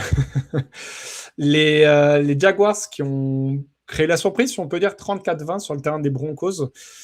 Super match de Jacksonville, super match de Trevor Lawrence. Ça a été notre match de la semaine lors de la preview de la semaine 16. Lawrence qui reste du coup sur 2 matchs XXL avec 5 touchdowns la semaine dernière, 4 touchdowns à la passe cette semaine. Ultra impressionnant, je trouve. Ils arrivent au pic de forme au très bon moment dans leur saison. Ils sont en tête de la division. Probablement qu'ils ne vont pas la lâcher. Donc, ils ne seront vraiment pas bons à prendre. Après, match à domicile ou extérieur pour Jacksonville, j'ai pas le sentiment que jouer dans leur stade soit vraiment le truc le plus difficile à faire. Maintenant, on sait que voyager à travers les États-Unis, ça peut être également fatigant. Donc, si eux, ils arrivent à garder la tête de la division, à garder ce match à domicile pour les playoffs, attention, en tout cas, il y a des super choses qui sont mises en place par Liam Cohen et son coaching staff. Et comme je l'ai évoqué, Trevor Lawrence qui est impressionnant sur ces 2-3 dernières semaines. Allez, on peut englober tout le mois de décembre, où je trouve qu'il est vraiment très très bon. Ouais, complètement. Bah, le match, en fait, non-match des Broncos, parce qu'il y a plein de choses qui ont pas. Enfin, moi qui suis un peu plus cette équipe, il y a plein de choses, je trouve, qui ont pas été comme d'habitude. Mais alors, par contre, les Jaguars, ils ont pas. En fait, ils se sont pas laissés entraîner dans un match entre guillemets de merde. Ils ont fait ce qu'ils ont eu à faire très bien. Brian Thomas, cette saison, ça pose un peu question, mais le Parker Washington, lui, il fait largement le taf et il le fait très bien. Et non, je trouve que les Jags, c'est très bien coaché, c'est très appliqué. Leur défense, elle est solide à défaut d'avoir des noms ronflants. On parlait de Jarius Sneed, on parlait d'autres joueurs, etc. Alors, eux, ils ont une défense. Voilà, il y a quelques très beaux noms, attention, mais c'est pas non plus la défense. C'est pas la défense, tu vas dire en début de saison, la défense des Jaguars, attention, c'est costaud. En fait, elle est redoutable, cette défense. Cette équipe l'est. Et ça sera pas bon à prendre en play-off. Donc, pour les Broncos, je pense qu'on est sur le match où, globalement, rien n'a fonctionné comme ils le souhaitaient, parce que la défense a vraiment eu des gros soucis. Les Jags leur en cause, attention, ils ont très bien fait ce qu'ils avaient à faire. Après, il y a certains jeux où c'est quand même bizarre qu'ils n'y arrivent pas, ou des stops, ou des joueurs qui étaient complètement ouverts. Enfin, c'est pas commun quand on suit les Broncos. En attaque, ça a été très, très poussif, et on en revient un petit peu à mes inquiétudes sur ce roster des receveurs. Et j'ai une petite pensée, voire une grosse pensée pour Pat Bryant, qui s'est fait secouer, mais il est sorti sur civière. Alors, j'ai pas suivi les nouvelles. Si les fans des Broncos en ont, je suis preneur. Parce que le hit c'est un hit de foot américain, mais on voit, il se fait électrocuter par le hit, il sort sur civière, c'était pas beau à voir. Pour les Broncos, je pense pas que ça casse leur dynamique, je pense que c'est un non-match, comme ça peut arriver. Et puis pour ceux qui voudraient y voir un bel espoir, on rappellera que les Saints avec Peyton, quand ils vont au Super Bowl, ils perdent leur dernier match. Donc, c'est pas ce qui va perturber Peyton et son coaching. Non, mais par contre, ce qu'on peut relever quand même, c'est que sur leurs 3 défaites, c'est 3 défaites contre des équipes en positif. Alors, il y a les Colts qui possiblement vont passer en négatif. Ça peut quand même poser un petit peu question sur le réel niveau des Broncos. C'était un match en plus à domicile, un match important. Donc on verra. Normalement, la semaine prochaine, ça devrait bien se passer contre les Chiefs. C'est déjà délirant de le dire comme ça, mais vu l'état des Chiefs et de leur effectif, ça peut passer. Et le match de la semaine 18 contre les Chargers, celui-là, il va avoir son petit pesant de cacahuètes. Ouais, après, juste pour finir sur ce match, quand je dis pour moi, il n'y a rien qui allait, c'est que même ils ont pris des pénalités qui n'avaient pas de sens quand tu parlais de certaines pénalités sur certains matchs qui faisaient se hérisser le poil. Ils prennent à un moment donné un Rossing the Passer qui est inexistant, un body weight. Alors, j'ai revu l'action. J'ai pas l'impression que le mec s'explose sur Trevor Lawrence. Et en fait, ça amène un drive où il y a un touchdown, ça crée un écart. Et en fait, c'est là où je me dis, non, en fait, c'est le genre de match, il n'y a rien à retenir. Maintenant, comme tu dis, oui, le fait que leurs défaites ne sont pas pour rien. Et on va très vite être fixé, oui, parce que je pense que les Chiefs, ça devrait bien se passer. Mais les Chargers, ça peut être pour le coup une belle dernière affiche. Exactement. Dans le match que personne n'avait envie de regarder, tout le monde s'en foutait, les Falcons ont gagné 26-19. Bon, pas grand-chose à ressortir de ce match-là. La grosse blessure quand même de Walter Nolan, le défensif tackle des Cardinals, pris à la dernière draft. Et tout seul en plus. C'est le tendon d'Achille, comme beaucoup de joueurs.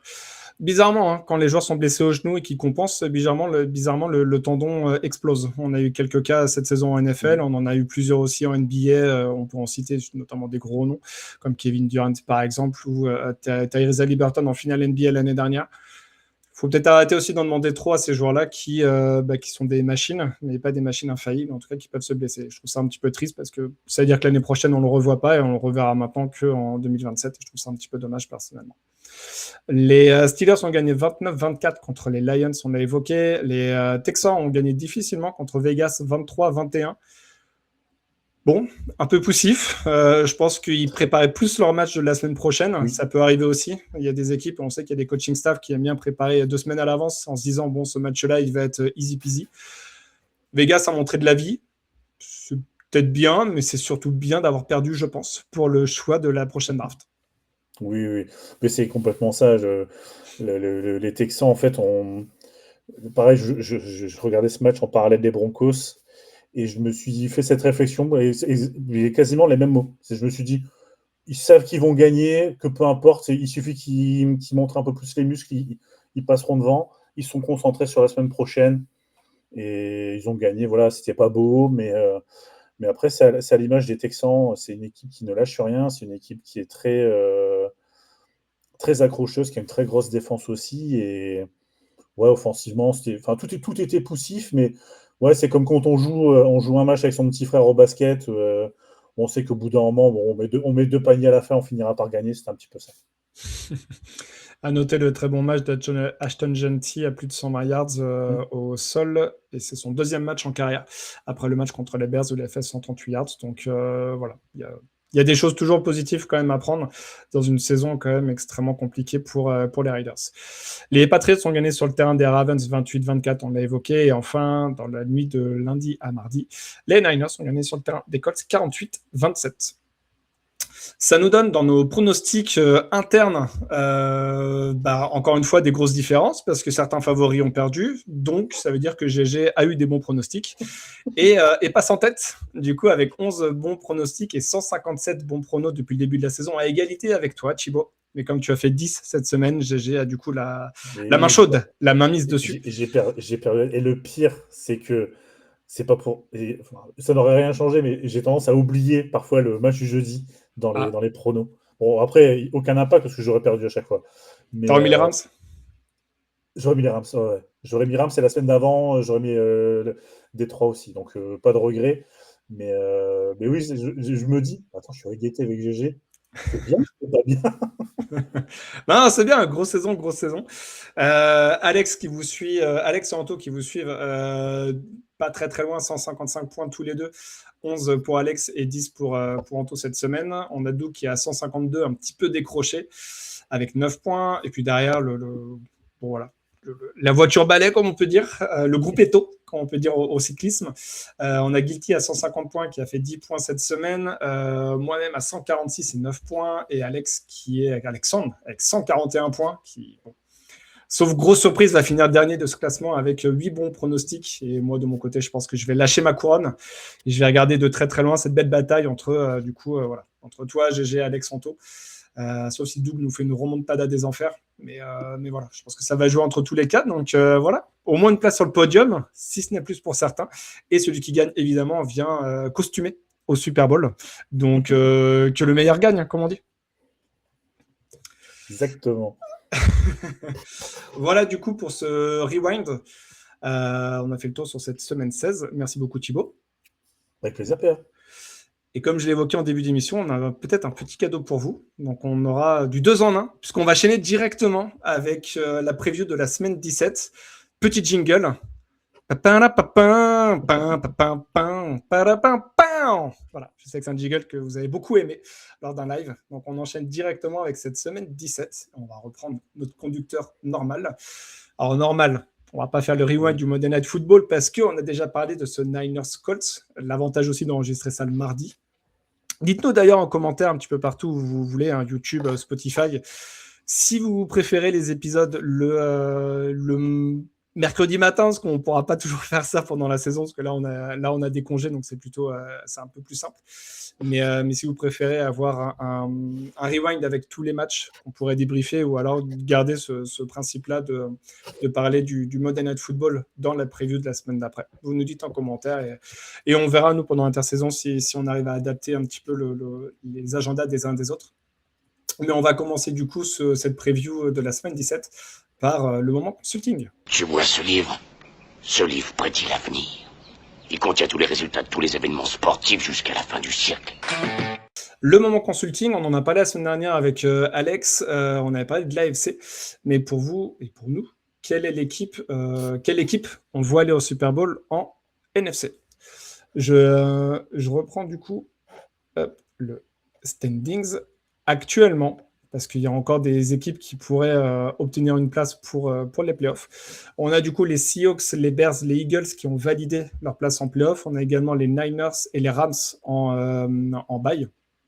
En tout cas, en équipe 5 et 6, qui ont également validé. On a pour le moment les Panthers en vainqueur de division et les Packers en meilleur deuxième ou meilleur troisième de leur division. Donc en rang 4 et 7. Possiblement les Lions, possiblement les Buccaneers. Parmi du coup ces 9 équipes. Toi, Thibaut, qui tu vois aller loin et du coup qui est allé au Super Bowl pour représenter la conférence NFC? Est-ce qu'on a 4 heures pour décider? Parce que là, waouh, la NFC, c'est très, très, très homogène. C'est quand même très... c'est compliqué. C'est compliqué parce que à chaque fois qu'on va trouver un point fort à une équipe, on pourrait presque trouver son contraire ou du moins dire que oui, mais telle équipe, elle a les armes pour venir l'embêter. Bon, ce qui est sûr, on va y aller par élimination. Je pense que le champion de NFC Sud ne passera pas le premier tour. Ça, c'est une quasi-certitude. Je vois pas Bucks ou Panthers ou Bucks, peu importe le sens, passer ce qui serait probablement une équipe de NFC West, donc Niners ou Rams ou Seahawks. Sur la NFC Nord, les Bears, je les vois malheureusement pas pour eux aller au-delà du divisional. Je pense pas que Caleb Williams soit encore en capacité, encore une fois, après la défense des Bears, on dit toujours, de toute façon, c'est les défenses qui gagnent les championnats, donc ça pourrait me faire mentir. Moi, je pense que ça se joue entre les 3 équipes, encore que j'éliminerais peut-être les Niners qui, leurs blessés, les handicaperaient peut-être un poil trop, mais je mettrais Rams, Seahawks, Eagles dans un dernier. Alors les Eagles, pourquoi? Parce que ne jamais sous-estimer le cœur du champion, ne jamais sous-estimer une équipe qui galère depuis le début de saison et qui aime en plus.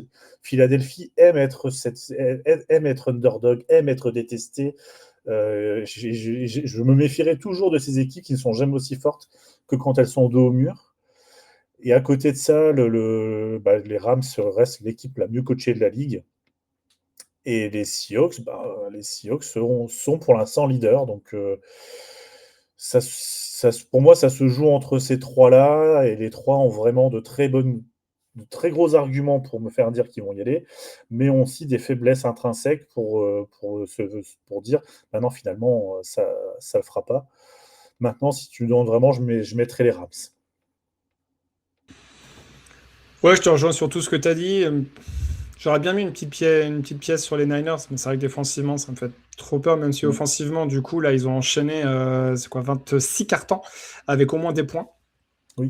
Donc, ça fait comme beaucoup de matchs consécutifs. Maintenant, on sait qu'en playoff, le terrain se réduit, quand bien même il fait toujours 100 yards, le terrain se réduit un petit peu, c'est-à-dire que les défenses sont beaucoup plus agressives.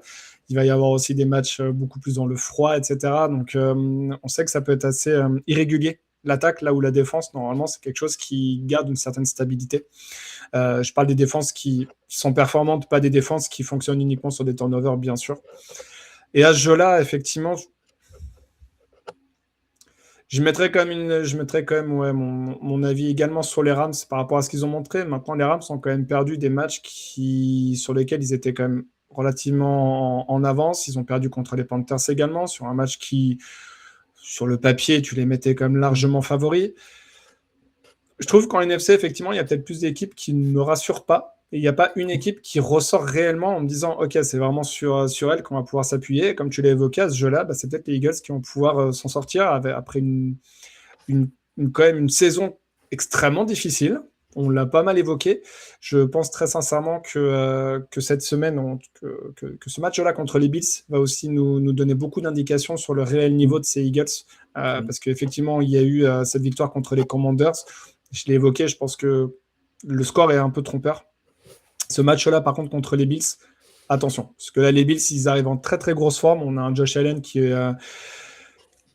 arrive, le mois de décembre, tu sens que lui, c'est son mois préféré de l'année. Je ne sais pas si c'est les cadeaux ou les playoffs, sûrement un mélange des deux. Mais ouais, celui-là, il va être intéressant à regarder parce que je pense va donner beaucoup d'indications sur les playoffs pour ces deux équipes. Donc voilà, je mettrai les Rams pour le moment si les Eagles nous sortent une énorme prestation contre ces Bills-là sur cette semaine. peut-être que je changerais un peu mon avis, que je mettrais les Eagles en favoris, quand bien même ils n'auraient pas tous leurs matchs à domicile, parce que là, ils sont actuellement trop loin. Ils ont, quoique, ils ont 2 victoires. Il faudra voir au niveau des classements comment ça s'organiserait, mais peut-être qu'ils pourraient finir premier de la conférence. Ça serait compliqué, mais peut-être. Donc à voir de leur côté. C'est pas impossible. Après, les Seahawks, alors, je suis désolé, je vais me faire détruire par la communauté des Seahawks, mais pour moi, les Seahawks, ils ont tellement une tête d'équipe à finir premier, à faire un round de bye et à sortir en division parce qu'ils ont perdu un peu leur rythme. Je trouve que les Seahawks, ils ont typiquement cette tête-là d'équipe qui n'arriverait pas à couper et pour qui ça serait compliqué face à une équipe justement qui aurait dû aller chercher une qualification. Les Eagles contre les Commanders, je me méfie toujours des matchs de division et encore plus, alors dans cette division, Eagles et Commanders, les Eagles ont toujours tendance à se prendre les pieds dans le tapis contre les Commanders. Et je ne parle pas du terrain des Commanders, mais on peut se prendre le pied, on se prend le genou, on peut se prendre beaucoup de choses en terrain des Commanders. Mais, et les Rams, la seule chose qui me fait tiquer aussi, c'est s'ils doivent aller jouer à l'extérieur, parce que les Rams, s'ils ne sont pas champions, ils devraient aller à l'extérieur, donc dans le froid. Et pour les équipes qui aiment le chaud, aller se farcir un match à Philadelphie ou à Chicago, ça ne sera pas forcément la même. Donc, le coaching de Sean McVay est toujours très, très pointu, très précis, très efficace. Il y a des très grosses armes du côté de Los Angeles, mais leur secondary me fait toujours un peu tiquer. Comme tu dis, il y a des trous d'air où des fois, ils passent complètement à côté des matchs. Donc, ouais, c'est pour ça que je mettrais ma petite pièce sur Eagles ou alors les Bears, tant qu'à prendre feu jusqu'au bout, parce que les défenses gagnent les championnats. Mais je crois pas trop quand même. Non, trop limité offensivement, je trouve, pour le moment en tout cas. Exactement. Donc voilà, soyez en désaccord avec nous. Peut-être que ça sera la NFC Sud qui remportera le Saint Graal de la conférence. Peut-être, hein, peut-être que ce soit les Panthers ou les Buccaneers. Panthers au Super Bowl. Ah ouais, Alex l'aura vu dans sa boule de cristal, mais bon. Et GG. Non, GG, il voyait les Titans devant toutes nos équipes. Donc on va laisser la boule de cristal uniquement à GG, je pense. Voilà pour notre moment consulting. On va du coup passer au gros projet, à notre match de la semaine. Parce que c'est notre projet! Le match de la semaine, il y en avait 2 qui pouvaient être ressortis. On est parti sur le Texan at Chargers. Donc Houston qui se déplace sur le terrain de Los Angeles. Donc les Texans ont 10-5 et les Chargers sont 11-4. Effectivement, c'est 2 équipes qui sont deuxième de leur division, mais justement, ce match-là, pour moi, a son importance parce que ça va permettre à l'une des 2 équipes de rester dans la course à la division. Et c'est ce biais-là, moi, que je voulais mettre en avant sur ce match. Ces 2 équipes qui sont sur une très très bonne dynamique. Je l'évoquais, les Chargers, c'est 7 victoires sur 8 derniers matchs. Les Texans, ils ont 5 ou 6 victoires également consécutives. Ça a été un match un peu poussif contre les Raiders, bien sûr. Mais sur ce match-là, voilà, j'attends de voir parce qu'on voit que la O-line des Chargers est toujours difficile. Par contre, Justin Herbert sort quand même une saison de très très bonne facture. Il arrive à s'en sortir malgré 5 joueurs, 5 plots devant lui.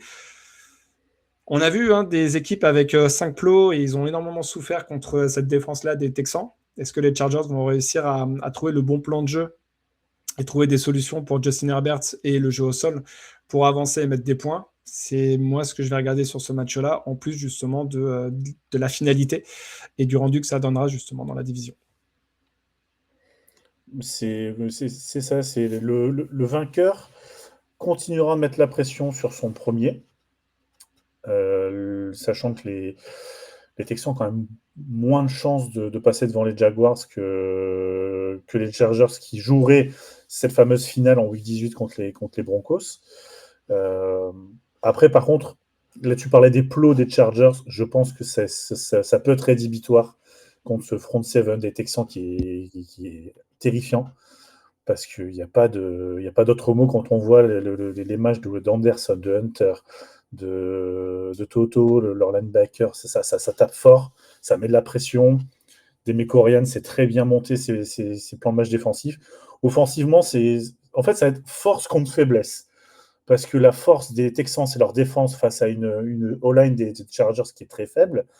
Et à l'inverse, l'attaque des Texans qui tousse un petit peu va se retrouver en face de la défense des Chargers qui est très bonne depuis quelques semaines.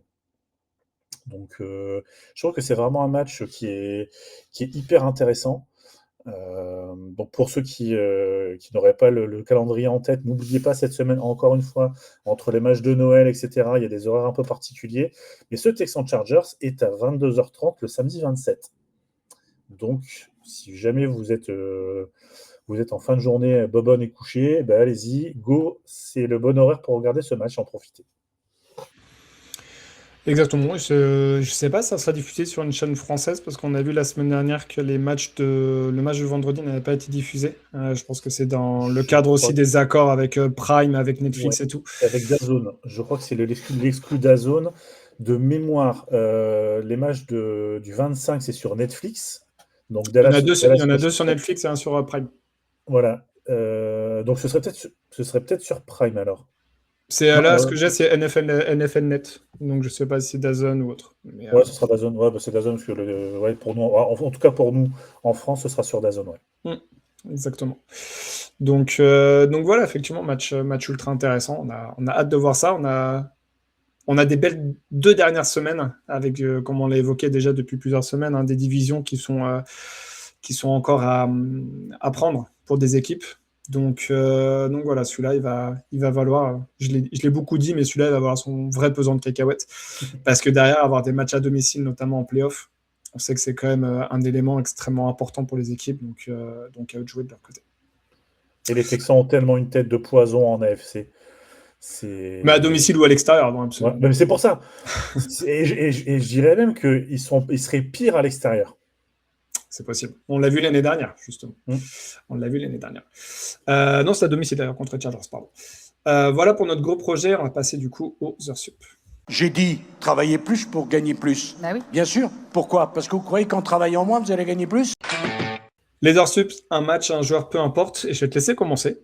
Parce que tu as mis sur le conducteur. Je ne sais pas si c'est parce que tu n'as pas réfléchi ou si c'est parce que tu veux me laisser le secret, mon petit cadeau.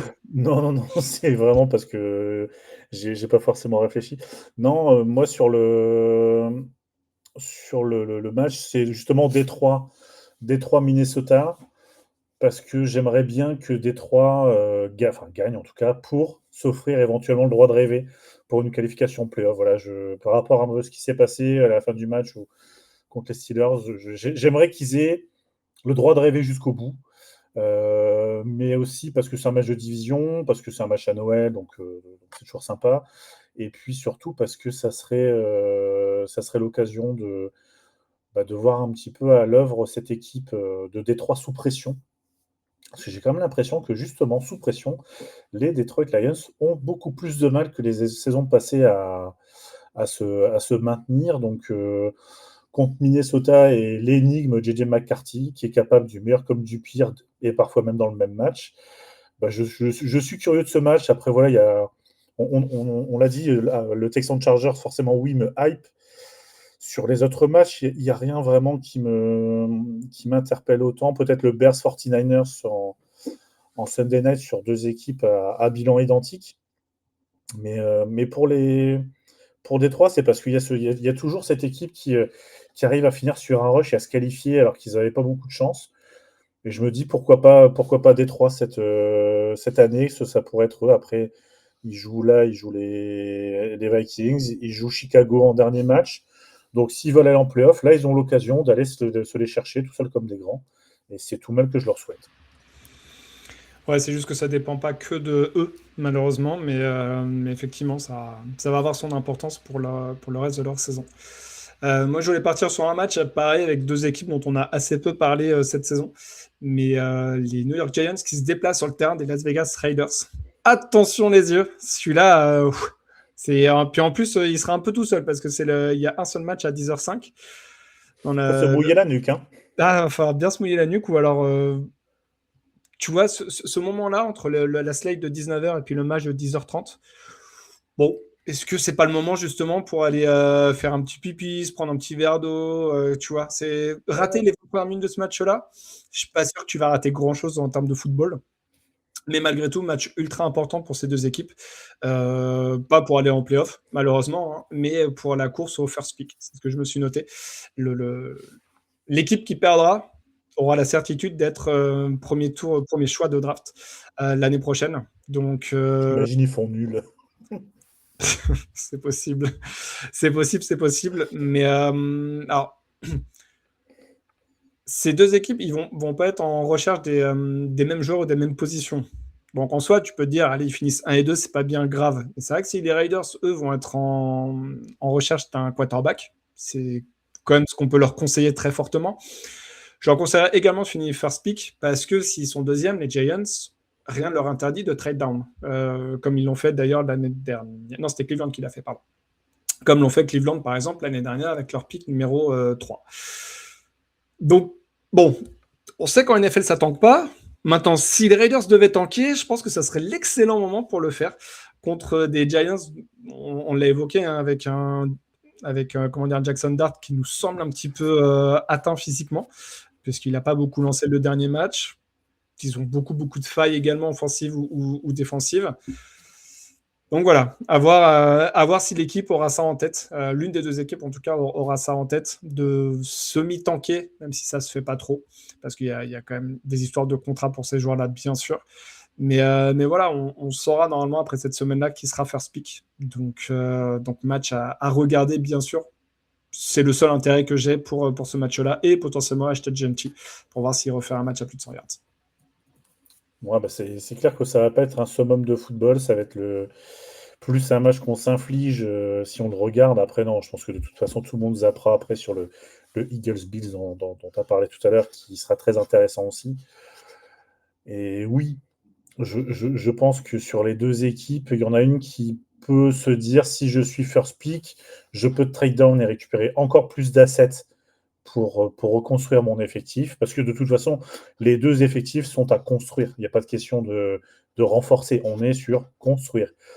Je trouve que les Giants ont peut-être une petite longueur d'avance avec le fait qu'ils aient au moins leur quarterback et une défense qui tient à peu près la route. Mais oui, je pense que la tête de la draft, enfin, le premier pick de la draft se joue là. Enfin, se joue. Il y aura match, quoi. Il y aura un match. Je ne sais pas s'il y aura un match, mais il y aura un match. Un match. Voilà. Comme tu dis, ce sera l'occasion. Ben voilà, si jamais vous avez été hypé, c'est l'occasion de refaire le plein de votre petit pot de cacahuètes. Ce sera l'occasion de recharger un petit peu les boissons, d'aller faire un petit bisou aux enfants, d'aller faire un petit bisou à madame, de dire ah, c'est bien ta série Netflix, je m'intéresse à toi, mais parce que j'ai 20 minutes de temps, donc dépêche-toi. Et hop, à 10h25, on y retourne pour Bills Eagles. Exactement. Là, on sent qu'on est des vrais fans de foot en disant ça.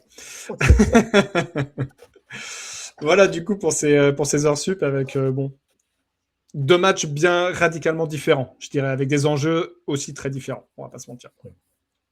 On va donc passer maintenant au 2-minute warning.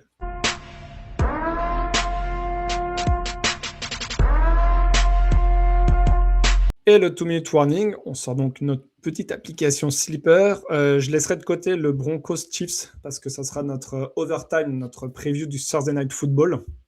Ouais, désolé, il n'y a pas beaucoup d'enjeux. Et c'est ce match-là qui a été choisi par la NFL et du coup, ça sera diffusé sur Amazon Prime. Donc, les deux premiers matchs, on l'a évoqué, Thibaut l'a évoqué, on a une semaine un petit peu différente des semaines précédentes. On a du coup 3 matchs jeudi, comme Thanksgiving, 2 matchs sur Netflix. Donc, le premier à 19h, les Cowboys qui rencontrent les Commanders. Dallas. Ok. Cowboys aussi. Dans le match de 22h30, toujours sur Netflix et toujours le jeudi soir, les Vikings qui reçoivent les Lions de Détroit. Détroit également. Dans la nuit, du coup, comme j'ai évoqué, non, du coup, on le passera, pour l'overtime. Dans la nuit de samedi, en tout cas, en début de soirée, 10h30, les Chargers qui reçoivent les Texans. Les Texans. Et je vais partir sur les Chargers de mon côté. Dans la nuit de samedi à dimanche, les Packers qui reçoivent les Ravens.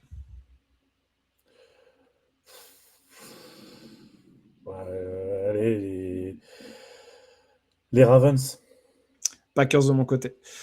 On enchaîne du coup enfin avec le Red Zone, donc les matchs de 19h. On a les Seahawks contre les Panthers. Seahawks. Seahawks également. Cardinals contre les Bengals. Bengals. Bengals aussi. Les Steelers contre les Browns. Steelers. Steelers aussi. Les Jaguars contre les Colts. Jaguars. Jaguars aussi. Les Buccaneers contre les Dolphins. Buccaneers. Dolphins. Les Patriots contre les Jets. Tu vas vraiment nous refaire le coup des Jets, j'ai peur, tout ça? C'était les Giants. J'ai du mal avec les équipes de New York contre les Patriots. Les Patriots pour moi. Patriots également. Les Saints contre les Titans. Saints. Titans. Dans le match de 22h, on l'a évoqué, Giants contre Raiders. Giants. Je suis désolé, Alexandre. Raiders. Le match de 22h30, le Eagles contre les Bills. Eagles. Et je reprécise, c'est à Buffalo. Et je vais partir sur les Bills de mon côté. Ensuite, on a les Bears contre les 49ers. Bears. 49ers. Et enfin, dans la nuit de lundi à mardi, le Rams contre les Falcons. Rams. Rams également.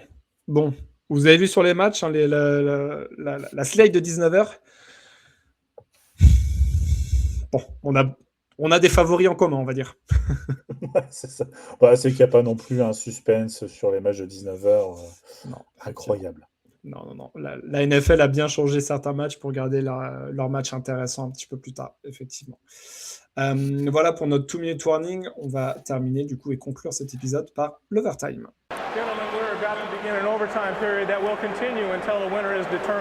Oui, mais dépêchons-nous, je n'ai que quelques heures. L'overtime et la prévue du Thursday Night Football, ça ne change pas dans notre conducteur malgré une émission qui a dépassé allègrement les 1h30. Les Broncos qui se déplacent sur le terrain des Kansas City Chiefs, donc les Broncos en 12-3 et les Chiefs en 6-9. Je me suis noté match de pré-saison pour les Broncos et comme l'année dernière, les Chiefs vont mettre l'équipe B, mais cette fois-ci pas pour les mêmes raisons. Qu'est-ce que tu en penses ? Même cause, mais conséquences différentes. Oui, c'est ça. Mais en fait, les Broncos vont se remettre un petit peu les idées à l'endroit après leur défaite contre les Jaguars, et ça sera très bien pour eux. Un petit peu en mode, pour ceux qui ont la ref, mi-temps ou mi-tard, remettre une bonne valise à une équipe faible, il n'y a rien de tel pour se relancer. Et surtout pour préparer ce qui s'annonce comme être un duel pour bien gagner la division contre les Chargers. Face à des Chiefs, les Chiefs, ça y est, ils ont déposé les armes, ils sont déjà partis, ils ont déjà quitté la classe, ça y est, c'est fini. Pour eux, il n'y a plus rien, comme tu disais, la défense qui tenait déjà l'équipe depuis quelques saisons. Voilà, ils n'y sont plus. En attaque, comme tu l'as dit, le quarterback, je pense que rien que le nom du quarterback, c'est suffisant pour se dire qu'il n'y a pas grand-chose à espérer de ce match. Je pense que la seule surprise, ça sera éventuellement à quel moment Denver va faire sortir ses titulaires pour les reposer un petit peu quand même. Et c'est à peu près tout. Ouais, Denver nous doit quand même une petite revanche après ce match très compliqué contre les Jaguars. S'ils battent les Chiefs, du coup, il est sweet press sur la saison. Ça fait quand même un petit moment que ça n'a pas été le cas. Et puis, ça permettra aussi de mettre la pression sur les Chargers qui jouera le lendemain. Donc, c'est surtout ça, moi, l'élément important que j'ai pour ces Broncos-là, c'est de gagner pour garder la tête de la conférence, de garder la tête aussi de la division.